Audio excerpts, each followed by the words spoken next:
What do you see as the role of government domestically, the federal government domestically? A judicial system that is worthy, protection of free markets, protection of contracts, a strong national defense defending our borders, and, you know, not a whole lot more. I think we should read the Constitution. Article 1, Section 8 tells us exactly what we're allowed to do, and the other things we've just done by ignoring the Constitution. I think that's wrong. How about a social safety net? I mean, under a President Paul, would there be any sort of government sponsored / encouraged federal social safety net for people? Well, it depends on the ideal. Ideally, you don't need it. The real safety net comes from freedom, free markets, and prosperity that comes from it. And sound money, that's a responsibility the government has. If you want to have true prosperity, you don't want to undermine the middle class. You don't have inflation because that steals from the poor and the middle class. So there's a lot of things that you can do. As far as the safety net goes, with today's conditions, we have conditioned so many people to be dependent on it. You know, the elderly and people dependent on medical care. So I'm not running for this office for the purpose of attacking that. Matter of fact, I have the only program that I think can get us out of this without it collapsing for economic reasons, and that is save this money from overseas, tide these people over. If you're totally dependent, we're not going to put them out in the streets, but let young people opt out of the system. Let them get out of Social Security. Let them move away from this, assume responsibility for themselves. And that to me, if we don't do that, what we're going to have is the collapse of the dollar, runaway inflation, and the people on Social Security aren't going to have, they're going to get checks, but it's not going to buy very much for them. Do the American people, do you think, really want small government? I mean, we have all sorts of people like their government programs. Farmers like their subsidies. Homeowners like their FHA mortgages.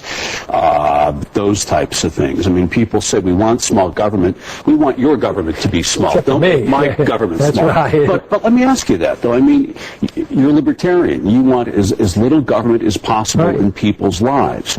Beyond your core group of supporters, and there are now millions here in this country, does the rest of the country really want small government? This is what's going on in this campaign. I've awakened this interest, and instead of thousands, we have millions of people who are looking at this. But the point is, what is happening is people are becoming aware that government doesn't work very well. I mean, they look to government in foreign policy and monetary policy, housing policy, rescuing people in New Orleans, and all of a sudden they say, it doesn't work very well. And then when they're starting to come to the conclusion, and young people already know it, they don't want to pay into Social Security for 50 years because they know they're not going to get anything out of it. So people are starting to realize this. But I think the natural instinct for too many people is, if I can get a free lunch, I'm going to take it. But the free lunch is running short, and that's why we're getting a lot more attention on this, and it's very, very important that we do consider something else, because there's going to be a loss. And so there's a contest going on, those who have to pay and those who get. Well, I know one of the things you've been talking about is you would like to see the IRS eventually, I think, be phased out, if I'm not mistaken. How does the government pay for itself, then, if there's nobody to collect the money? Well, you do a lot less. That'd be important. You can't get rid of it if you still want troops in 130 countries. But if you didn't have the income tax today, you'd lose over $1 trillion worth of income, a lot of money. So you'd have to cut spending. So you'd have to reject the notion that the government's supposed to run medical care system here, the educational system here, the Department of Energy, and all these huge departments, and you'd have to change your foreign policy. You can't spend, we spend about $1 trillion a year running our empire, and it's on borrowed money, so much of it, we have to borrow. Our country borrows $800 billion a year because of the current account deficit. That means the amount of money we spend over and above what we produce. It won't last. So, we could live without it if we change our attitude about government. We did up until 1913. And you'd lose $1 trillion. Then the revenues would equal the same amount we had approximately 10 years ago. Let's talk about foreign policy again. Let's go back to Iraq.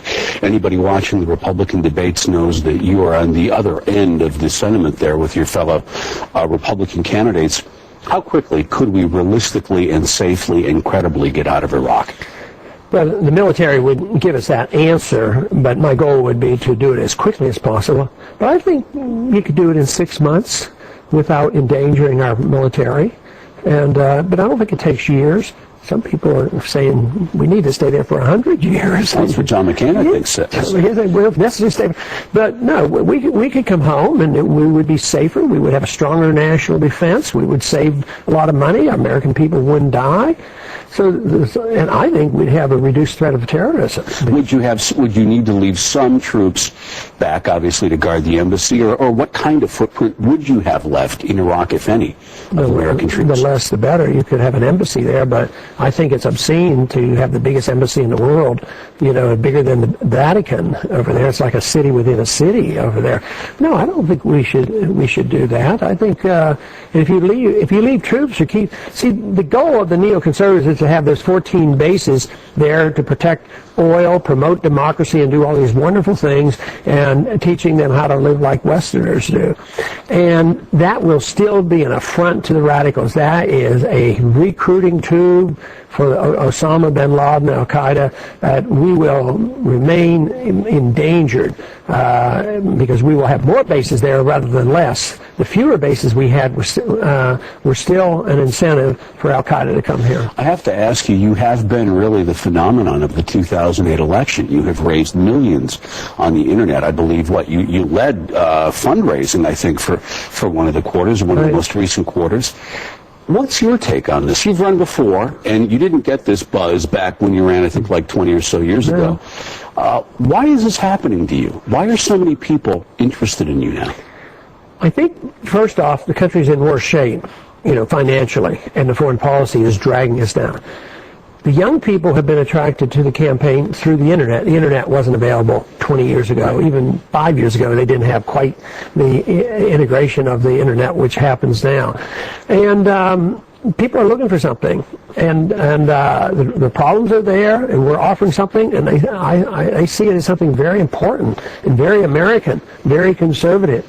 And following the Constitution, it excites people. They get really energized with this, and yet I do come across somewhat surprised at times because I have been saying it, but all of a sudden they say, wow, that sounds good, and you actually voted that way all those years. I have to ask you my final question. The chances of you getting the Republican nomination, I don't mean to insult you, are somewhat slim, perhaps. But let me ask you this. Are you considering a third-party run? Would you rule that out? Yeah, I'm ruling that. You're not going to no intention of doing that. No plans to do it. Don't want to do it, and it's not going to happen. So if you don't get the Republican nomination, you're out. That's right. Congressman Ron Paul, appreciate Thank you very much. Thank you for coming on our program.